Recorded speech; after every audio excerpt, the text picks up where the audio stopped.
오늘은 8과 창세기 8과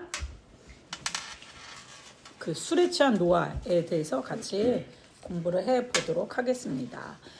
창세기 본문은 창세기 9장 18절부터 29절까지고요. 오늘 공부하는 목표, 본과의 목표는 홍수 이후 노아의 모습에 대해서 알아보고 또 노아의 세 아들들에게 내린 축복과 저주에 대해서 알아보도록 하겠습니다. 그러면 9장 18절부터 29절까지의 말씀을 펼쳐 놓으시고 같이 한번 공부를 해보도록 하겠습니다. 우리 1번부터 이렇게 돌아가면서 읽고 읽기는 이렇게 읽으시고 답은 우리 다 같이 한번 해볼까요? 네. 홍수가 끝나다. 홍수가 마치고 방주에서 나온 자들은 누구입니까? 그들의 심정은 어떠했겠습니까? 네. 9장 18절에 보니까 방주에서 나온 자들이 누구였죠?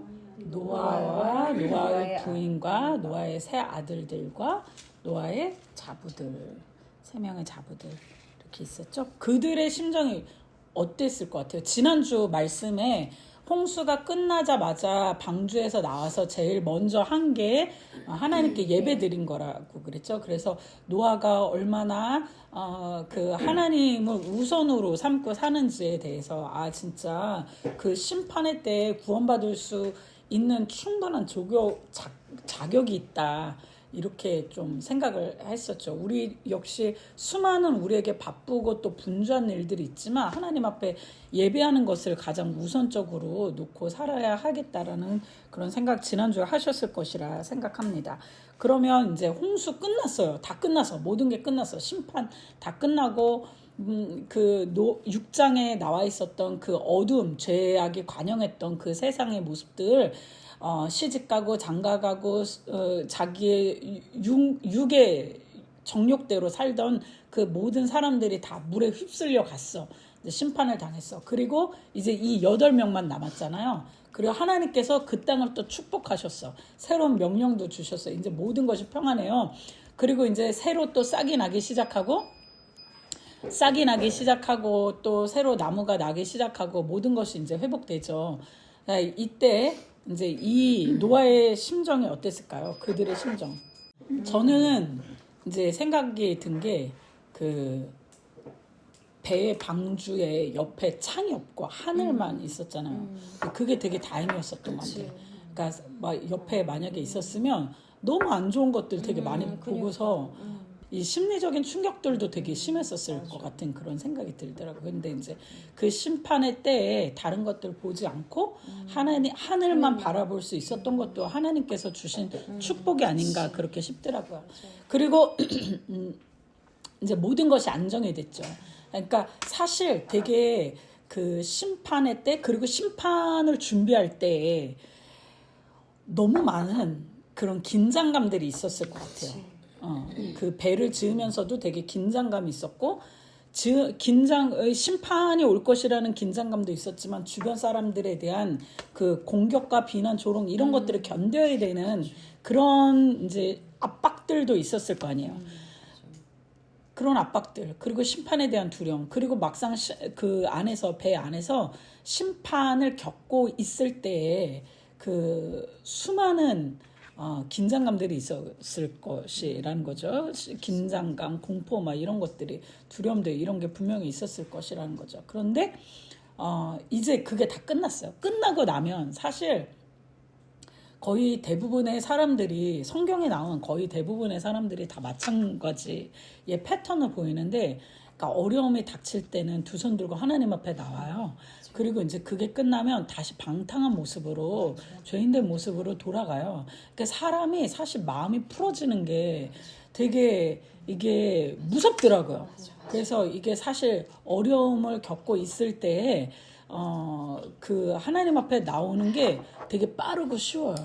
그런데 이제 평안할 때 정말 그 어려울 때만큼 이 긴장하면서 하나님께 나오기가 되게 어렵더라고요. 그래서 자녀가 막 아플 때 진짜 막 기도가 막 터져 나오지. 자녀가 막 아프면 기도 터져 나오고 이제 좀 어려움, 그러니까 예상치 못한 어려움들이 있었을 때 진짜 잠도 안 자고 기도할 수 있게 되는 힘들이 나고 막 그러죠. 이제 그런데 모든 게 만약에 다 잘 되면 건강해, 사업도 잘 돼, 그리고 자녀도 잘 돼, 건강하고 아프지도 않고 잘 놀고 잘 먹고 이게 우리에게 모든 것이 평안할 때 우리는 뭘 생각하나요? 주로 사람들이 어디 놀러 갈까? 어디 놀러 갈까? 이번에 또 무슨 걸 살까? 막 이제 이런 것들을 생각을 하게 되더라고요. 근데 뭐 특정한 어떤 나쁜 사람만 그런 게 아니라 이건 모든 인간이 다 그런 것 같아요. 이게 인간에게 있는 그 죄성인 것 같아요. 그래서 하나님이 우리에게 그 고난을 주실 때 그거 되게 감사하라고 그렇게 말씀하는 그 말씀이 참 맞는 것 같아요. 그 고난이 아니면 우리가 어떻게 하나님 앞에 가까이 나갈 수 있을까? 어떻게 하나님께 부르짖고 이 기도의 훈련을 어떻게 할 수 있을까? 평안한데 그렇게 간절하다고? 그게 그쵸, 쉽지가 않은 것 같아요. 그래서 그렇습니다. 그래서 이런 일들이 이제 제가 볼 때는 노아에게도 일어난 것 같아요. 자, 그러면 2번을 한번 해결해 보도록 하겠습니다. 2번. 홍수 전에는 방주를 만들던 노아는 홍수 후에 어떤 일을 하게 됩니까? 예, 홍수 전에 그 노아가 아들들과 함께 같이 산 위에서 배를 만들었죠. 그것도 그냥 배도 아니고 종이 배도 아니고 커다란 배를, 엄청나게 큰 배를 하나님의 말씀대로 만들었는데 이제 홍수가 다 끝났어요. 이제 더 이상 배를 안 만들어도 돼. 이 노아는 뭘 했죠? 네, 포도 농사를 지었죠. 하나님이 이제 그 홍수 끝나고서 하나님이 노아와 그 가족들에게 말씀하시기를 이제 계절이 생기고 날씨가 생기고 우리가 그러니까 뿌려야지만 이제 거둘 수 있게 되는, 심어야지만 거둘 수 있게 되는 그 이제 이 자연의 패턴을 새롭게 만들어 주셨잖아요. 그래서 이제 노아도 그 전에는 노홍수 전에는 그냥 뜯어 먹으면 됐었던 거를 이제는 심고 농사를 경작을 해야지만 하는 먹을 수 있는 지경이 되었죠. 그래서 이제 그 노아가 포도나무를 심게 되죠. 포도나무를 심어서 뭐 일부는 먹고 일부는 음료로 만들고 그랬겠죠. 우리나라는 이제 물이 너무 좋아가지고 우리는 이 물이 식음료로 사용을 하는데, 그러니까 우리나라 외에 참 거의 대부분의 나라, 많은 나라들이 이 물에 석회질이 섞여 있어가지고 이거를 식음료로 사용하지 못하더라고요. 그래서 많은 나라들이 이제 차로 마시던지, 그게 이제 발달되지 않은 나라들은 그 포도주가 식음료로 사용이 되어서 사실 서양에서도 19세기까지는 포도주가 그게 아니었어. 술의 개념이 아니었었죠. 19세기까지. 자, 그래서 이제 포도 농사를 하게 됩니다. 자, 그런데 좀 약간 반전의, 우리가 알고 있는 그 노아의 모습과 반전의 모습이 나오게 돼요. 3번. 21절의 노아의 모습은 창세기 6장 9절에서 노아를 처음 소개했던 모습과 어떻게 다릅니까? 네, 6장 9절을 먼저 보시면은 6장 9절에는 노아를 처음 소개하는데 노아를 어떤 사람으로 소개하죠? 의인이고 완전한 자. 그리고 하나님과 동행하더라, 이렇게 소개하죠. 그 노아와 대비됐던 사람들, 세상 사람들의 모습은 죄악이 관영하였고 하는 모든 생각이 다 죄뿐이었다, 악했다, 이렇게 평가를 하고 계시잖아요. 그리고 하여튼 이 세상 정욕에 집중해서 살아가는 그런 모습을 보이는데, 노아는 하나님과 동행하면서 하나님 앞에서도 의롭고 사람들 앞에서도 완전한 그런 사람이었죠. 그런데 오늘 이 21절의 모습은 어떤 뭐라 그래요? 포도주를 마시고 취하여 그의 장막 안에서 벌거벗은지라, 이렇게 기록을 하고 있죠. 포도주를 마시고 취했다. 포도주를 마시고 취했다. 그러니까 취했다가 제가 어제 밤에 이제 이게 본문이 짧으니까 그러니까 원어로 계속 열심히 봤는데, 이 마시고 취하다가 그냥 한번 좀 너무 열심히 일했으니 한 잔 마시고 좀 쉬어야 되겠다, 이게 아니라 취하다가 그러니까 거의 중독인 상태, 이렇게 뗄래야 뗄 수 없는 그런 상태 있죠. 이거 없으면 못 사는 상태. 걔 완전히 춤바람 났어 막 이랬을 때 춤에 완전히 취해가지고 춤 못 추게 하면 눈 돌아가. 게임 만약에 게임 애들 못하게 하면 눈 돌아가잖아요. 그게 이제 제 완전 게임에 취했어. 그랬을 때 그게 이제 거의 중독된 상태, 없이는 못 사는 상태 있잖아요. 취하다가 그런 정도에 취하다라는 거죠. 제가 20절 이야기 안 했는데, 노아가 농사를 시작하여, 여기 한글 성경에는 노아가 농사를 시작하여 이렇게 돼 있잖아요. 그런데 이 히브리어 원문에는 땅의 사람 노아가 이렇게 돼 있어요. 땅의 사람 노아가. 그래서 원래 노아는 하늘을 바라보던 사람이었죠. 하나님과 동행하던 사람. 이 세상에 취하지 않은 사람. 이 세상과 보타지 않고 하나님 앞에 어떻게든 이제 동행하면서 살려고 하늘을 바라보던 사람이었는데, 20절에 이제 그를 수식하는 단어가 땅의 사람 노아가라고 되어 있었고, 그리고 또 21절에 그가 포도주 없이는 살 수 없는 그 정도의 사람이 된 거죠. 취해서 포도주를 마시고 취해가지고 그 결과가 뭐예요? 벌거벗은지라. 그러니까 그 중독된 상태, 이게 중독이잖아요. 사실 중독된 상태는, 취한 상태는, 그러니까 이 중추신경이 마비가 되는 거잖아요. 중추신경이 마비되고 인지 능력이 상실이 되는 거잖아요. 그러니까 내가 난지 모르는 거잖아요. 그래서 그거를 우리 젊은 사람들은 뭐라고 쓰죠? 꽐라. 뭔가 빨라. 그 상태가 뭐냐면 나를 잃어버린 상태잖아요. 나를 잃어버린 상태, 나를 제어할 수 없는 그 상태가 되는 거잖아요. 그러면 이제 내 안에 있는 그 치부, 부끄러움, 뭐 이런 게 이제 드러나게 되는 거예요. 그러니까 하나님과 벗하고 살 때는 그의 의로움이 빛이 났잖아요. 그의 거룩함이 빛이 났잖아요. 그런데 이제 땅의 사람이 된 순간부터 이 세상 것에 취하잖아요. 세상 것에 취하면 벌거벗은 모습이 되는 게 결과예요. 그게 결과가 될 수밖에 없어. 내가 돈에 취하든지, 내가 어떤 무슨 이 세상의 그 무엇에 물욕에 취하든지, 아니면은 뭐 우리 어린 친구들 게임에 취하든지, 도박에 취하든지, 술에 취하든지, 뭐 이성에 취하든지, 하여튼 우리가 이 땅의 것에 취하게 되면 그 결과는, 사실 생각해보세요. 그런 사람들 있잖아요. 무언가 이 땅의 것에 취해가지고 취한 상태로 사는 사람들 있잖아요. 그 사람들의 최후의 모습, 그 사람들의 결론이 뭐냐면, 사실 이렇게 그냥 이 옷, 물리적인 이 옷이 벌거벗은 게 아니라 그의 인생이 벌거벗은 것 같이 되는 거, 그런 결과밖에 될 수 없거든요. 자, 그리고 포도주를 마시고 취해요. 그 장막 안에. 이게 영어 성경에서 보니까 his tent, 그러니까 그의 장막 안에. 그래서 이게 아마 따로, 그러니까 술 취한 상태로 자기 방에 들어가가지고 혼자서 술을 먹어. 그게 중독 상태야. 중독이지. 중독. 집에서.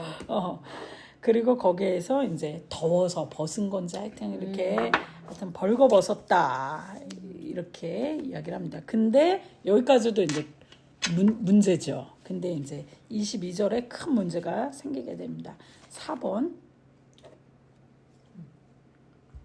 둘째 아들인 함은 술에 취한 아버지에게 어떤 일을 행합니까? 네. 함의 둘째 아들이요. 셈, 함, 야벳. 이 둘째 아들이 술에 취한 아버지에게 어떤 행동을 형제들에게 하죠? 일단 날리고, 그러니까 여기 보면 22절을 그냥 이 문자대로 해석하지 않고 또 여러 가지로 해석을 해요. 그 여러 가지 해석을 제가 알려드릴 테니까 여러분들의 신앙대로 취하세요. 22절에 보면 가나안의 아버지 함이, 여기에서 이제 굳이나 가나안의 아버지 함이라고 이렇게 이야기를 하죠. 가나안의 이름이 등장이 돼요. 가나안의, 그냥 함이 이래도 되는데, 둘째 아들 함이 그래도 되는데, 가나안의 아버지 함이라고 하면서 가나안의 이름이 나오면서 그의 아버지의 하체를 보고 밖으로 가서 그의 두 형제에게 알림해. 이 사건에 대해서 세 가지 정도로 이제 해석을 하거든요. 근데 그 세 가지 해석이 저는 다 일리가 있다고 생각을 해요.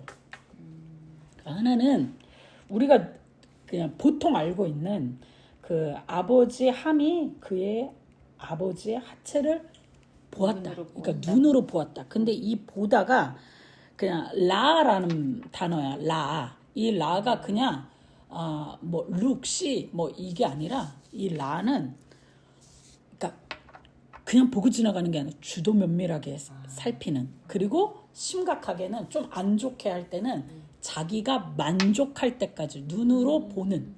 만족할 때까지 눈으로 보는. 뭐 이런 의미거든요. 그러니까 함이 어떤 안 좋은 의도를 가지고 아버지를 뭐 비난하고 싶었던지 아니면은 뭐 다른 마음을 가지고서 보았던지 어쨌든 부정적인 의미로 그 죄성이 담긴 그런 의미로 그 아버지의 하체를 보았다. 여기서 하체는 그냥 이 아랫부분이 아니라 그 성기 부분을 이야기하는 거잖아요. 그렇게 보았다. 그리고 그 두 형제에게 알렸다. 여기 이 알리고도 그냥 말했다라는 정도가 아니라 이 알리고가 그러니까 뭐 저런 얘기거든요. 그 뭐 선포했다. 뭐 이렇게 의도적으로 뭐 설명했다. 막 이런 얘기거든요. 그러니까 그랬다. 이제 이 그런 눈으로 보았다라는 그런 의미의 해석이 있고 또 하나는 정확한 상황이 여기에서 나와 있지 않지만 이게 이 하체를 보았다. 하체가 아비의 하체 뭐 이런 이 하체를 보았다라는 이 단어의 용례들이 성경에서는 성관계를 의미하는 거야. 그럴 것 같았어. 성관계를 의미해. 그러니까 많이 그 용례들 중에 많은 부분이 하체를 보았다가 성관계를 의미해. 그래서 여기에서 정확하게 나오지는 않았지만 이 상황이 설명되지는 않았지만 이 술에 취해서 누워 있는 아버지에 대해서 이 함이 어떤 것인지는 정확지는 않지만 성적인 죄를 지었다라고 해석하는 그런 해석들이 있어요. 그러니까 또 하나의 해석은 어느 목사님이 이제 해석하시는 것을 이제 보니까 레위기 18장 6절부터 8절까지의 예를 들어서 레위기 18장 6절부터 8절까지는 이렇게 이야기하거든요. 어미의 하체를 아비의 하체와 동격으로 여겨줘. 그래서 어미의 하체는 아비의 하체야. 어미의 하체는 아비의 하체야. 그래서 여기에서 구체적으로 엄마가 등장하지는 않지만 히스텐트에 그 이제 누워 있는 그 아버지만 등장했지만 그 목사님의 의견으로는 그 레위기 18장 6절부터 8절까지를 생각할 때 그러니까 고려할 때 이 아비의 하체를 보았다는 것은 어머니를 취했다. 어머니를 범하였다. 이렇게 해석을 하시더라고요. 그러한 해석이 있어요. 이렇게 세 가지 정도로 많이 해석을 하시더라고요. 근데 이거는 이제 여러분들이 그러니까 뭐 어떻게 해석해도 죄예요. 그렇죠. 어떻게 해석해도 죄예요. 근데 이제 첫 번째 해석을 했을 때 아버지 이렇게 벌거벗은 거 보고서 자식까지 저주를 받아? 이게 이제 조금 과한 적용일 수 있기 때문에 이제 나머지 두 번째, 세 번째 이러한 이제 해석도 나올 수 있게 된 것 같아요. 자, 근데 어쨌든 22절에 함의 이 행동은 옳지 못한 행동이었음을 우리가 그 세 가지 해석을 보더라도 다 알 수가 있겠죠. 자, 그러면 그 함과는 다르게 셈과 야벳에 대해서 이제 이야기를 하면 그런데 만약에 첫 번째 해석으로 그렇게 하면은 그 적용이 이렇게 되거든요. 그러니까 부모의 허물을 덮어주지. 그렇게 되거든요. 부모의 허물을 덮어줘야 된다. 부모의 죄를 감싸줘야 된다. 이렇게 하거든요. 물론 이제 부모를 감싸주고 부모의 허물을 막 이렇게 가볍게 여기지 말고 그래야 하는 거는 맞긴 맞지만 저는 성경이 그냥 단순한 인류 교훈에 대한 내용이 아니라 구속사적인 내용이고 인간의 죄의 근본에 대해서 다루는 내용이라고 생각하기 때문에 저는 두 번째, 세 번째 중에 하나의 해석, 그러니까 그 어떤 그 구체적인 정황, 뭐 이게 어미의 하체일 것이다, 아버지의 하체일 것이다, 아버지를 범했다, 뭐 이런 거 구체적으로 사건 자체가 어떤 사건인지는 모르지만 성적인 범죄일 수 있다라는 것에 대해서 저도 좀 무게를 두고서 그렇게 생각을 해요. 23절에 보면 샘과 아가 문제를 읽어주세요. 함과 다르게 샘과 아벳은 같은 상황에서 어떤 행동을 합니까? 이들의 이러한 모습은 무엇을 연상케 합니까? 같은 상황이잖아요. 아버지가 이제 술에 취해서 누워 있는 그런 상황에서 함은 그런 보고 이 보는 죄를, 이 보다가 그냥 보는 건지 육안으로 보는 건지 범한 건지는 모르지만 정확하게 우리가 알 수 없지만 어쨌든 그런 죄를 저질렀잖아. 그런 죄를 저질렀는데 이 샘과 야벳은 어떻게 하죠? 뒷걸음질 엄청 조심스럽게 이 일을 다루는 것을 볼 수 있겠죠. 그래서 만약에 제가 이제 23절을 보더라도 첫 번째면 아버지 왜 그러세요? 또 그러세요? 그러면서 입을 확 던지면서 좀 이렇게 할 수 있단 말이야. 근데 맞아. 이제 이거를 되게 조심스럽게 그 어깨에 옷을 메고서 뒷걸음질 쳐서 아버지 하체를 보지 않고 이제 덮었다 이렇게 이야기를 하잖아요. 그리고 여기에서 이제 이 단어들이 22절에는 함은 아버지 하체를 보고 그리고 또 23절은 아버지 하체를 보지 않았더라 이렇게 이 보다라는 단어에 대해서 되게 대비되게 이야기를 해주잖아요. 그런데 이것도 새 창조, 어떻게 보면 새로운 창조, 그러니까 심판 후에 새 창조 후에 일어난 첫 죄의 모습이잖아요. 그럼 첫 번째 창조였을 때에 첫 번째 창조였을 그 아담과 하와이 때에 그 죄의 모습도 연상이 되지 않으신가요? 그때도 그 죄가 시작되었을 때 되게 중요한 단어가 있었잖아요. 보고. 그 보다라는 말. 그래서 진짜 이 보는 거는 우리 인간이 보는 거는 죄와 얼마나 많은 관계가 있는지, 그리고 내가 하나님과 또 가까워지려면 또 보는 게 얼마나 중요한지. 그 계시록에 계속 그러잖아요. 요한이 내가 그의 영광을 보매, 내가 보좌에 앉으신 그를 보매, 막 그 천사를 보매. 막 성경에서 수많은 사람들은 또 하나님의 영광 본단 말이에요. 천사를 보고 주시는 환상을 보고 두루마리를 보고 말씀을 보고 막 빛을 보고 막 이런단 말이에요. 또 반대로 죄 가운데 빠진 사람들은 선악을 알게 하는 나무의 실과를 보고 아버지 하체를 보고 막 이게 또 본단 말이에요. 이 보는 게 무엇을 보면서 사는지가 너무 중요한 거라. 우리가 우리 안에 있는 고통과 번민과 어려움을 잊기 위해서 막 어디도 가고 뭣도 하고 막 뭐 또 시도해보고 막 다른 것도 보고 막 이러려고 노력을 하지만 그거는 딱 그때뿐이지 다시 집에 돌아오면 그 뭐 아무 문제도 해결되지 않고 그 수렁에서 우리는 1cm도 빠져나올 수가 없거든. 그래서 결국 다시 우리가 바라봐야 할 것을 바라볼 때 우리 문제들이 이제 해결이 되는 거죠. 그 가나안의 아버지 이 함도 보지 말아야 할 것을 보았고 샘과 야벳은 보지 말아야 할 것을 안 봤죠. 보는 게 너무 중요해요. 그래서 우리도 항상 진짜 하늘의 것을 보고 위의 것을 보고 그 하나님의 영광 보려고 되게 노력을 해야지 이 땅의 것 앞만 봐도 진짜 만족함이 없어. 그래서 샘과 야벳은 아버지의 하체를 보지 않았잖아요. 네.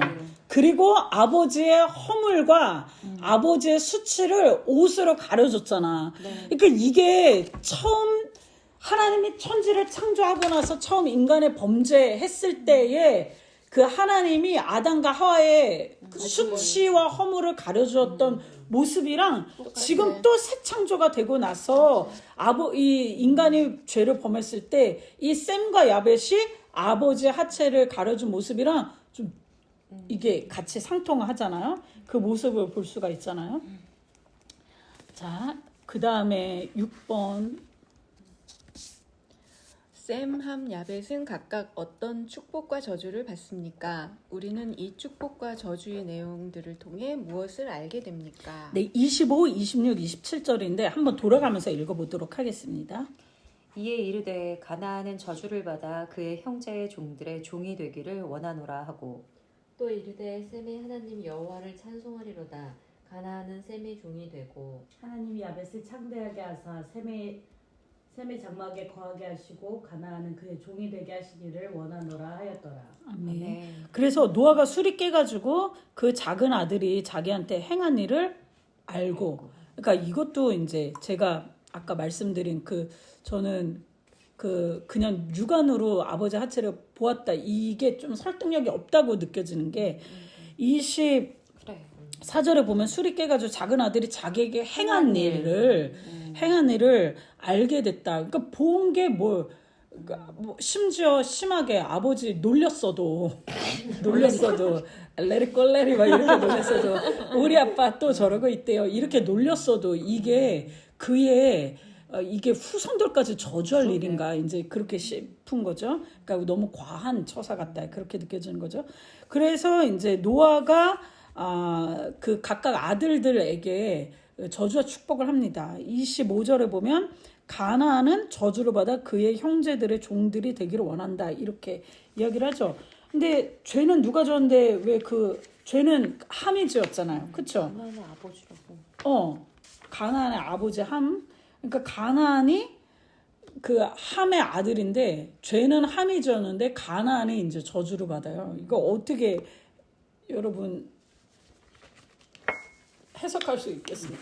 이제 많은 그 해석들이 있어요. 근데 이제 먼저는 그 창세기가 언제 쓰여졌다고 그랬죠? 광야에서 모세가 네. 광야에서 모세가 그 가나안 입성을 앞두고 창세기가 쓰여졌다 그랬잖아요. 그 목적이 왜 쓰여졌냐면 이제 가나안은 그 하나님을 모르는 죄악이 가득한 문화에서 사는 사람들이잖아요. 그래서 그리고 이 이스라엘 출애굽한 이스라엘 백성들도 구전으로 하나님에 대해서 어렴풋하게 들었지만 하나님이 구체적으로 어떤 분인지 어떤 신인지 자기네가 어떤 관계가 있는지에 대해서 알지 못하고 그리고 자기네가 가고자 하는 그 땅이 얼마나 하나님이 싫어하시는 죄악된 곳인지에 대해서 제대로 알지 못했기 때문에 하나님이 하나님의 백성으로서 이스라엘 백성들이 살게 하시기 위해서 하나님이 누구인지에 대해서 명확하게 알게 해주시려고 이 모세 오경을 쓰신 거잖아요. 그 중에 이 창세기도 있고. 그래서 그것을 저자의 저작 의도를 그러한 의도를 볼 때 가나안이 언급된 일, 그 함의 아들 가나안이 언급된 일, 이 가나안은 결국 나중에 가나안 땅에 가나안 지역에 이제 시조가 되잖아요. 그래서 이제 너희들이 이제 들어갈 그 땅은 너희의 조상, 그 가나안의 조상, 그 가나안이 이러한 범죄가 있어서 이런 어두움의 저주를 받은 그 죄의 그 어두움의 시작이었어. 너희가 정복해야 될 것은 죄야. 너희는 그러한 어두움을 물리쳐야 돼라는 것에 대해서 의도를 가지고 이 가나안의 이름을 쓴 것이라고 이제 생각을 하는 거죠. 또 하나는 아까 말한 대로 진짜 이 아들이 아버지에게 행한 죄이니만큼 그 저주도 아버지가 아니라 당사자가 아니라 그 아들이 벌을 받게 해서 그 죄가 얼마나 무서운지 죄라는 것이 얼마나 무서운지에 대해서 말씀해 주시기 위해서 깨닫게 해 주시기 위해서 그 함이 아닌 그 아들에게 이제 저주를 하셨다. 기타 등등 너무 많은 의견들이 있더라고요. 그래서 요 구절은 이 25절은 많은 그 이야기들이 있는 구절이죠. 그리고 반면에 이 가나안은 저주를 받아가지고 아주 엄청난 그 이제 안 좋은 예언을 받게 되는데, 반대로 셈과 야벳은 26절 27절에 보니까 셈은 어떻게 되죠? 가나안이 셈의 종이 돼. 그러니까 셈이 가나안을 다스리게 되죠. 그리고 야벳도 똑같이 셈이랑 똑같이 아버지의 하체를 보지 않고 그 옷으로 덮어줬잖아요. 그렇죠? 그런데 야벳을 창대하게 해가지고 장막을 새로 지어주면 좋은데 창대하게 해서 어떻게 되죠? 셈의 장막에 거하게 하신다라는 거야. 새로 장막을 주는 게 아니라. 그러니까 함의 족속들도 그리고 야벳의 족속들도 지금 누구의 그늘 아래 있게 되는 거야 앞으로? 셈의 그늘 아래 있게 되는 거야. 왜 이런 축복을 하셨을까요? 왜 이런 예언을 하셨을까요? 장자여서? 에서가 장자의 축복을 받아야 되는데 그렇지는 않았잖아요. 그리고 또 12명의 아들 중에 르우벤이 장자였는데 요셉이 또 요셉을 통해서 하나님이 역사하셨잖아. 장자여서는 아니고. 나중에 이 족보를 보시면 10장의 족보를 보세요. 10장의 족보를 쭉 보시면은 이제 2절부터 야벳의 아들들에 대해서 쭉 나오죠. 그리고 6절부터 함의 아들들에 대해서 쭉 나오고, 그 다음에 21절부터 셈의 아들들에 대해서 나와요. 둘째 먼저 나오고 셋째 나오고 첫째가 이제 21절에 셈의 아들들 쭉 나오는데, 셈의 아들들을 쭉 보세요. 쭉 보시면은 10장 29절까지 나오잖아, 셈의 족보. 그리고 또 여기서 또 11장 10절부터 쭉 나와요. 셈의 족보가 계속 나오면서, 그래서 나중에 셈이 누구까지 나와요? 데라 그리고 아브라함까지 낳게 돼요. 그러니까 이 아브라함이 나오고 그 다음부터 하나님이 이제 하나님의 구속사적인 역사를 아브라함을 통해서 한 명, 개인을 통해서 하나님의 구속사적인 역사를 이루어 가시는데, 그 개인을 통한 구속사적인 역사의 첫 주인공으로 부름받은 사람이 아브라함이잖아요. 이 아브라함이 나중에 하나님께로부터 소명을 받을 때, 부르심을 받을 때, 그 축복을 받는데 무슨 축복을 받냐면, 너는 복이 될지라, 너를 통해서 사람들이 모든 족속이 복을 받게 될 것이다. 근데 결국 그 복은 예수 그리스도를 의미하거든요. 그래서 결국 이 셈의 족속을 통해서 나중에 예수님이 나오세요. 셈의 족속을 통해서 예수님이 나오시고, 셈의 족속이 통해서 나오시는 예수 그리스도로 말미암아 온 인류의 구원이 이루어지잖아요. 그래서 27절에 이 셈에 대한 셈과 26, 27절에 셈에 대한 이 축복의 이야기는 결국은 이 모든 야벳의 자손과 모든 함의 자손들도 이 셈의 구원의 그 그늘, 구원의 그 장막 안에 거한다는, 예수 그리스도의 그 구원에 이르게 된다는 것을 말씀해 주시는 것이죠. 그래서 이 사건은 오늘 우리가 공부한 이 9장 20절, 18절부터 29절의 이 사건은 단순히 노아가 변질이 돼가지고 죄를 저질렀대. 그리고 아버지를 공경하지 않고 아버지 우습게 여기면 대대손손 저주를 받고, 아버지 공경하는 사람은 대대손손 축복을 받는데, 이 얘기가 아니라 이것은 인간이 어떤 인간이든지 간에 죄성을 가진 인간으로서 하나님 앞에 범죄할 수밖에 없는 그런 죄인임을 고발하고 있고, 이게 다 우리의 이야기임을 이야기하고 있고, 이 세상에 안 변하는 사람이 어디 있어? 이 세상에 안 변하는 사람이 어디 있고, 이 세상에 모자라지 않은 사람이 어디 있고, 이 세상에 완벽하게 선하고 완벽하게 거룩하고 그런 사람이 어디 있겠어요? 온전한 자가 어디 있겠어요? 예수님밖에 없지. 그러니까 나머지는 다 구원이 필요한 사람이라는 거야. 죄의 해결이 필요한 사람들이라는 거야. 그래서 마치 셈과 야벳이 옷을 가려준 것처럼 그 아비의 하체 수치와 부끄러움을 가려준 것처럼 쌤이 그랬잖아. 쌤이. 그러니까 예수 그리스도께서 우리 모든 인류의 함의 후손들도 야벳의 후손들도 모든 인류의 그 죄와 허물을 가려주는 그 구원의 역사를 이루게 된다는 그 구속사적인 이야기를 우리에게 이야기해 주시려고 오늘의 이 사건이 그냥 술 취한 아저씨 이야기가 아니라 알코올 중독자 이야기 아니라 그 구속의 이야기를 해 주시려고 오늘 그 말씀이 기록된 것입니다.